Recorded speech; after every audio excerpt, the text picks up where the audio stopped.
Hi, my name's Ian Wallace, messed up counsellor. What I want to go through today is some aspects that I find is probably the main problem I'm working with relationships initially. There are other problems with relationships, but the main one usually when it comes through is a lack of understanding, a way that the communication has broken down between the people concerned, whether that's adults, as a couple, as a partnership, or as children. It makes no difference really. Communication is the first aspect of what we need to do in the work. We need to get people to understand people. So we become kind of like an interpreter, a mediator sometimes, depending on whether or not there's conflict in the room. And usually when we've got two people engaging with the therapy, there's conflict, because that's the reason they're there usually. So communication is kind of like the benchmark of what we do as human beings. We need to be able to communicate, and not just talk, but we need to talk in a way that the other person understands. So if we're speaking French, for example, and we only know French, and then we're trying to converse with somebody who speaks Italian, pretty much it's going to be a problem. So we have to have a way that we both can interact and both communicate. So I need to learn some Italian, or they need to learn some French, or we need to understand each other's body language. Now, communication, a verbal process, is only part of communication. It's a small part, really, to be fair. Most of our communication is by body language, by facial features. So we use the facial features, body language, to kind of support whatever it is we're receiving in a verbal communication process. The problem for some people is that they can't understand the body language, or they can't understand the words, and so there's a breakdown in communication. And when that breakdown in communication occurs, we try to fill in the gaps. That never works, really, because we usually fill in the gaps with things that we think are okay, but they aren't in the dialogue. So I don't know if you've ever kind of played the game as kids, or even as adults, Chinese whispers, where one person will say something and then say to the next person that statement, and then they'll say it to another person, they say it to another person, and the further down the line that goes, the more changed that communication or piece of communication is. That's a verbal communication. And the problem is, if you get the first person that started that chain off to say what they said, the last person in that chain, pretty much it won't be anything like it. Because it's gone through a process and we've filtered that communication through our own understanding. So person 1, 2, 3, 4, 5, how many, will have filtered that piece of communication, and we're using our own understanding to fill in the gaps that we have, which is why it kind of like changes as it goes down that path, that avenue of interactive process. And you'll get that with anything really. You tell your best mate something, and then your best mate says to their best mate and their best mate and their best mate, and by the time you get down to the bottom of it, it's nothing like what you said, because they've filled in their gaps, or they've created more dialogue to understand it. So communication, generally speaking, is the first piece of work we do when we're trying to resolve differences, opinions, conflict. So when we're doing that, we have to find out how each person communicates. So in the French-Italian kind of scenario, I need to know both languages. So that's the skill of the counsellor, understanding both languages and bringing those two languages together in a way that people understand it. So when we're working with that process of communication, we first have to understand how that person best sees, thinks, hears things. We have our own way of interpreting our world. Everybody. is different. But there are some similarities. So some people are visual language people. They see things through pictures, through references of interactive process, diagrams. Some people take language in through their ears. Some people think, insert the information into the head and ruminate on it to try and kind of understand it. So we take information and language in differently. And so we, as a teacher, learn that process. We learn that people take things in differently, and it's best to give information in the way that they best take it in. So if you're visual, then there's no good really talking to somebody without having some visual application, which is why we use PowerPoint and all these kind of things to give visual input, because then you take it in two ways. You take it in from a hearing point of view and a seeing point of view. Now, people will give an indication of how they best take their language in by the words they use. So as a counsellor, we're trained to take that information in and make sense of it. So if somebody's talking to me one-on-one and we're having a conversation, general conversation about nothing necessarily in difficulty or anything, then the words they use will give me clues to indicate how best to reply to them. So if somebody's saying to me language like, do you see? I see that you're doing this, and they use that word, see, that's a big clue that they're a visual language person. So I now know that about the person I'm interacting with. So yes, I'll still talk to them, I'll still give them verbal dialogue, but I'll supplement it with diagrams, or I'll enact visual kind of processes. Well, if there was a man walking down the street and there was a red car, I'd use that kind of exploration language to paint pictures, because that's the way that person's going to best take that information in. So these are the clues that we get when we're working with people and interacting with people. Now, if somebody was saying, did you hear me? Then the more taking language in through a kind of a listening process. So those kind of give us clues about each individual person that we're working with, if we're working within families or couples. And what we need to do is say, okay, then this is the way that person's going to best. Now, we need to check that out. We don't just take an assumption that that is correct, quite naturally. So we test it. And we test it by our language to that person and see whether or not they were able to reflect on that or feed that back to us in some way, so that we know they've got it. Now, we don't do that as a kind of, can you tell me what you've just heard? That would be slightly silly. So we kind of use our normal language, our normal interactive processes to find those things out. Once we know the best way somebody takes information in, then that's the way that we're going to use. But we're also going to give the other person in the counselling process, their partner or their family member or friend or whoever it is, colleague, manager and staff, whatever we're working with, we're going to give them an understanding how that's going to happen as well. So we're trying to get the interpreter to understand each other's pieces of language so that the people can then talk and share. And then what we'll do is we'll kind of interrupt some language maybe and say, well, did you get that? Was that okay? Did you understand what was being said? And then that person will repeat or give some reflection of what they've heard. And then we can tweak it. And we can say to the other person, well, actually, that I heard what you said, but obviously it's not up to me to know what you're saying. It's this other person you're trying to interact with that needs to know that. So if you engage with that kind of language, that's going to get more of an impact, more effect, more connection. And then they will feel safer, more comfortable. So when we're looking at communication, we're looking at lots and lots of things that all of us do pretty automatically, without even realising, without deconstructing it like I'm doing.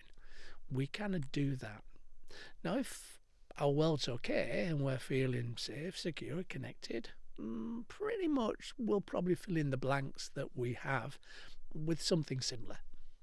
If we're feeling upset with the person or disconnected from the person, the language that we're going to fill in is going to come biased with that being upset, which is why people take very small pieces of language and make that the whole thing. So you might say to somebody, for example, well, that piece of work you did wasn't necessarily up to scratch. And then you might say to them, but this piece of work was really, really good and you did really well there and blah, blah, blah, blah, blah. The person might only hear that first bit. They might not hear all the rest of the kind of positive stuff you're saying, because that first bit has been a negative in their world. And then we're thinking about the negative. Our brain is not listening to what you're next saying. So it might be that that negative piece that first came up is the piece we hold on to. And then the communication doesn't work because nobody's listening to the next bit. It's not taking on board that positive processes of really, really good. So we'll disengage from that piece of communication, probably feeling upset and targeted and in a bad place. Now, the person that's talking to us might not realise that. So we need to be aware that language isn't always what we say is what they get.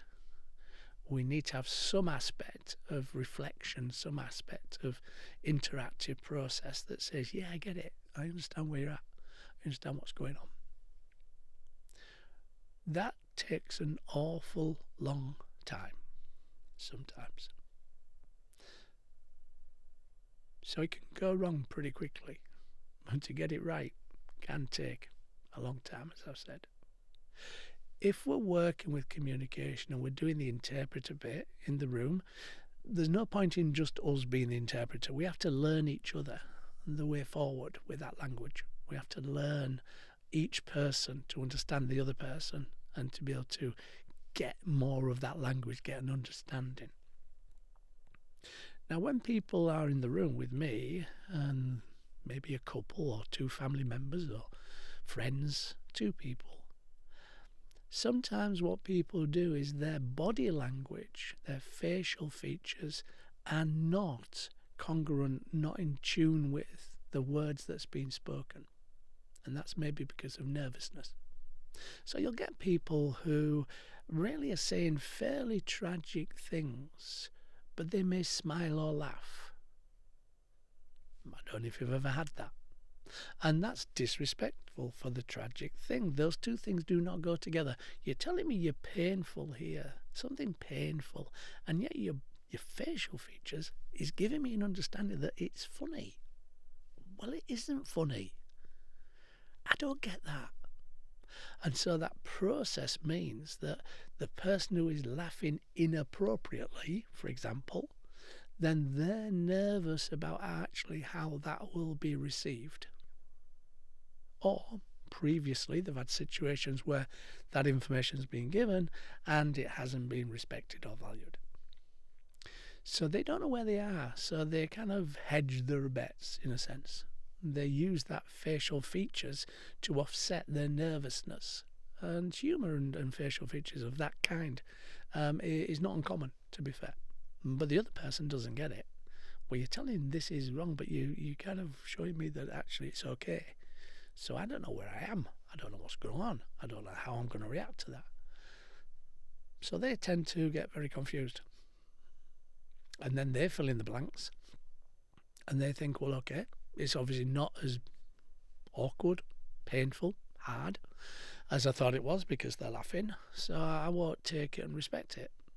Won't value it because they're telling me I don't need to. So that process of communication with their facial features is not in tandem with the communication they're giving. But that's not because they don't feel that whatever they're saying, talking about is distressing. It's just that they feel nervous. But because of the interaction within communication, each person doesn't understand the other one. So sometimes our work is about deconstructing that, is about kind of taking it, micro looking at it and say, well, okay, do you realise what was going on with the person that was smiling and giving that distressing information? Do you realise what you're doing there? Because it doesn't look like, facially, that it's a worry or a concern or it's distressing. Now, a lot of the time, that person will not understand that. They won't see that that's going on because we can't see our own faces, unless we're in a mirror, obviously. So we kind of like can educate.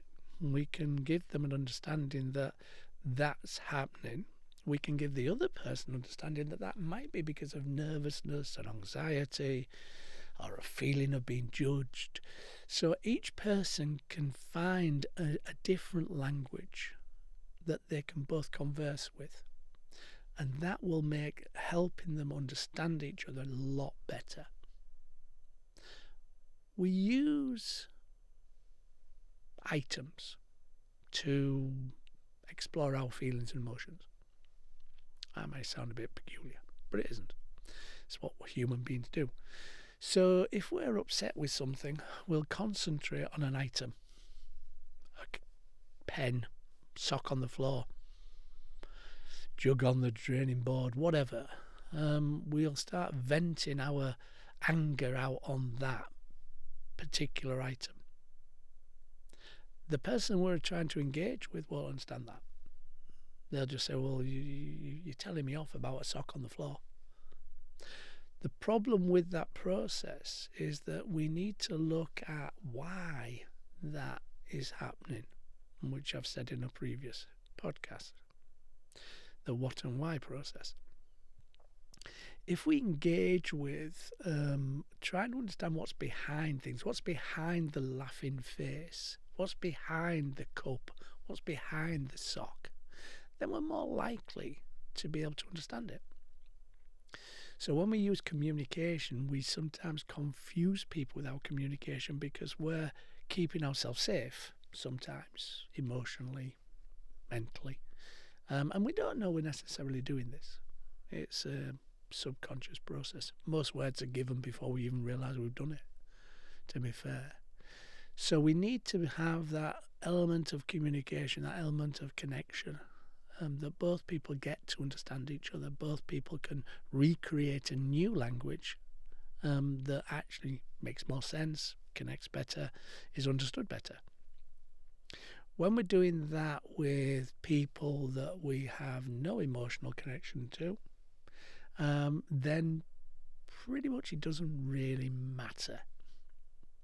It's a different communication process, but it's not going to have feelings and emotions engaged with it because it doesn't really matter. So sometimes that goes better, that we can fill in the blanks easier, as I've said.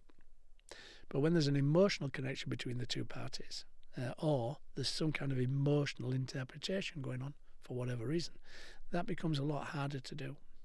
That insecurity in ourselves, how we're feeling, the anger we've got inside of us will come out in the language that we're using. And that can distance people, and that can detach people. So our work as counsellors is to try and mediate, try and be the interpreter of language of communication. When we're doing that, when the people are expressing that, it's okay to deconstruct that in the room because that's what we do. But we need to try and take that outside of the room into their other worlds, their other lives, because if they're only doing it in the room for an hour, a week, or every 2 weeks or a month or whatever it is, it's going to take an awful long time to do that. So we try and give them tools, we try and give them opportunities to do that outside of the room. And one that I use is asking, not telling. So when people are in arguments, for example, and they're in disagreement and there's conflict, we use emotional processes in that, and obviously, and our emotional interaction with our communication will become a lot more defensive. So we tend to use arguments as a way of externalizing our feelings and emotions. Now that might not be we've got an argument with the person that we're engaging with. That might be somebody else completely that's happened to us during the day, and it's just sitting in us waiting to come out. So there's like the song, you always hurt the one you love, the one you shouldn't hurt at all. And that's kind of true in a sense, because the one that's closest to us should be able to take it. It's not true, but that's how we work our worlds. So asking instead of telling. If we're going into an argument will always not produce communication. An argument is not a communication structure for anybody. Because if we're arguing, we're being defensive. If we're being defensive, then we're not listening. We're waiting for a gap in the conversation, communication, to kind of launch our interpretation into that with our feelings and emotions. So when we're telling people things, you're this, you're that, you're the other, that's the argument, because it's blame. You're the problem. You're doing this, that, or the other. In that process of telling, there's only one or two things a person can do if they're being told. They can either come back with, oh no, I'm not, you are, hence argument. Or if they don't like conflict, they'll kind of try and detach from the process, so they'll walk away. But the other person will probably chase to try and resolve it. So in this process of telling, that will always create conflict, because it, in a sense, puts somebody into a communication corner. I can't do anything, I can't say anything because you're telling me what I am, who I am, how I feel, how I think, what I should do. Whatever it is, you're telling me. So I don't have a choice or opinion. I can't come in with some kind of engaging conversation. So that is a process that's not helpful. Unless it's health and safety. Obviously, then we need to be told as quick as possible. We need to do something about it. But other than health and safety, it doesn't work. It's usually because we're feeling that we need to be defensive. We're feeling we're being attacked, usually. So if we change that process of communication and we ask instead of tell, it automatically changes the actual conversation. Now, an example of that is if you were upset with somebody already and you had kind of disagreements going on, and they came to you first thing in the morning, you woke up, and they're saying, you're having a cup of tea. Even if you wanted one, you'd probably say no, because they're telling me I'm having a cup of tea. That's not going to work. If it does work, there still will be resentment underneath, which will at some point come out. So if we turn around and we say, would you like a cup of tea? Do you want a cup of tea? Asking, then they have opportunities. They have possibilities of interaction. They say, well, no, I could have a cup of coffee. Yes, can I go upstairs, downstairs? Can I have a toast? There's a whole range of communication processes that can happen from that. If you're telling somebody they're having a cup of tea, there's only one of two. They'll ignore you, detach, or they'll come back with, why are you telling me what to do? So we need to engage with a communication structure that asks and doesn't tell. Ask is always a question. Telling is always a statement. So if you can think in your head, if you're telling, you've got a pointy finger. Pointy finger, telling. If you're asking, you've got an open arm. You're inviting. So telling closes, asking opens. And if you can bear that in mind with your language and your structures of your language, then you won't have arguments. It's near on impossible to have an argument with somebody that's asking, because they're giving you an opportunity. They're respecting, valuing you. They're giving you a process that you can engage with. But if they're telling, then that usually will always create conflict. I say unless it's health and safety. Yeah, if somebody's going to walk in front of a bus, you're going to say, don't do that, get off that road. Obviously. But if it's not that, it's a normal kind of process, not health and safety, then if we ask instead of tell, you'll find you can resolve things. You know, we can have very passionate conversations about things that we believe, we like, we don't like. So it's not always going to result in an argument, just having a difference of opinion. We can all have differences of opinion. That's what the world does in order to develop. But if we tell somebody that their opinion doesn't matter and they have to accept our opinion, it's not going to work, generally speaking. So creating harmony is about communication. Creating knowledge, awareness, understanding is about communication. People, if they don't know something, they tend to be more fearful of it, which is why prejudices are where they are, because we don't usually understand, we don't know, we've not had conversations. As soon as we have conversations, we can see their point of view and where they are. Prejudices tend to kind of be less of a problem. So we need to have that conversation, communication, to actually understand. It's an education process, is communication, to understand how the other person feels, thinks, ideas, concerns, worries, fears. We can then help them. We can then support them. If we don't understand them, then we can't. And you'll get that with people connecting, whereby one person is not necessarily good about sharing their emotions, their worries, their concerns, their fears. It's not unusual. Mostly guys, to be fair, because we're told that we shouldn't do that. That's a bad thing to do.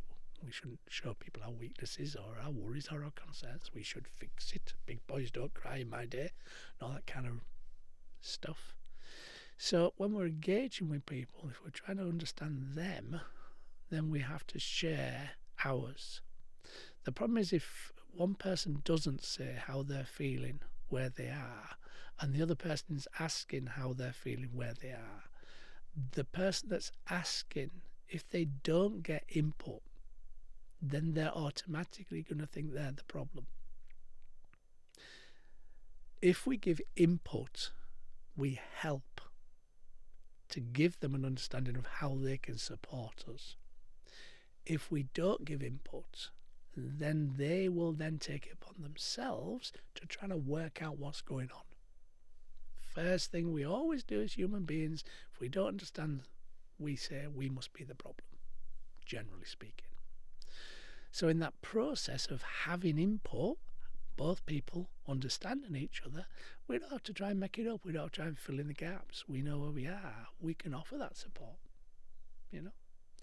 So if we tell people that we're hurting in some way, shape or form, and we don't understand, or we need help in some way, shape or form, we offer them the opportunity to do so.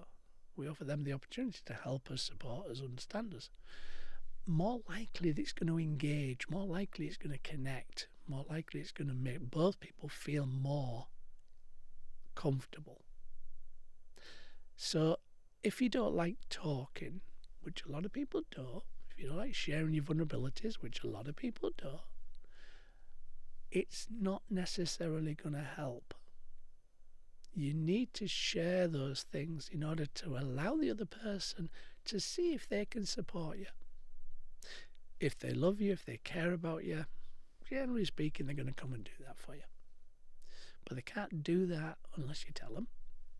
And if you don't tell them, they're going to assume they're the problem, which will disconnect the process. And it might make them even more mad, upset, argumentative. So if you're a person that doesn't talk, doesn't share, because you've been told it's wrong to do so, change it, alter it, start talking, start sharing. And if people love you, care about you, want to be there for you, they'll listen, they'll try and support you. And as long as you own it, you know, this is me, this is where I am, this is how I feel, how I think, whatever that might be, then they're going to be on side with you. If you say, this is how I feel because of what you do, that won't work, because that's telling, that's blaming, and you're going to go into a conflict. So the words we use, it's kind of not what we say really, it's how we say what we say that makes the difference. And so we need to be mindful of how we're impacting on other people, and that communication then works well. So talking to people, sharing, good idea.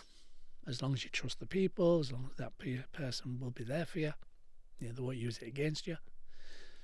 And allowing that person to understand you more will make it easier for them to connect. They'll be closer, they'll be more supportive, they'll be able to make those kind of choices and decisions to help you process, help you be there in the future. So communication, very hard, not easy. Golden rules: always ask, don't tell, and always find out why people are reacting the way they are. See what's going on behind it. See what's working with it. And if you can't understand it, don't worry. Go and see somebody like me. Somebody who understands those processes, can help you become that sharing, caring, connected world. But don't automatically assume it can't change, because it can. Everything can change. We just have to have an awareness, understanding, knowledge of why it is as it is, and then we can adapt, we can change it, we can move forward.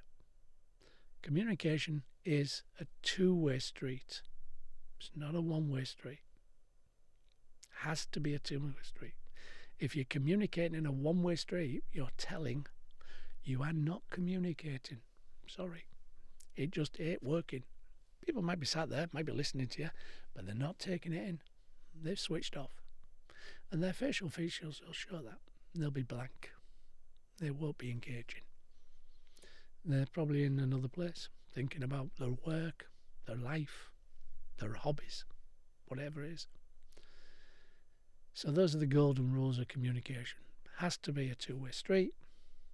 Each person needs to be able to hear, understand, and speak the same language. And if they aren't, then it won't work. Hopefully that's made sense. I'm Ian Wallace. I'm the Messed Up Counsellor. Take care.